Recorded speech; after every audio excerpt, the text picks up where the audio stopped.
సోదరులందరికీ నమస్కారం.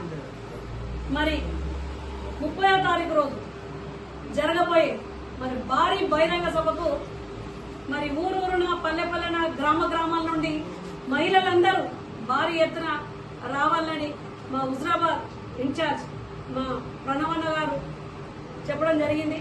మరి నేను ప్రెస్ మీట్ లో కూడా మా అందరికి కూడా చెప్పడం జరిగింది. ముఖ్యంగా మరి ముఖ్యమంత్రి వర్యులు ఫస్ట్ టైం మన ఊరికి వస్తున్నారు కాబట్టి ప్రతి ఒక్కరూ కార్యకర్తలు అందరూ ఈ ప్రోగ్రామ్ ను విజయవంతం చేయాలి. మరి ఈ ముఖ్య ప్రోగ్రామ్ కి మన మంత్రివర్యులు పొన్నం ప్రభాకరన్న గారు, అలాగే మానకొండూరు శాసనసభ్యులు కవంపల్లి సత్తన్న గారు, అలాగే వేములవాడ శాసనసభ్యులు మరియు విప్పు ఆది సీరన్న గారు, చొప్పదండి నియోజకవర్గం ఎమ్మెల్యే గారు మేడిపల్లి సత్యం గారు,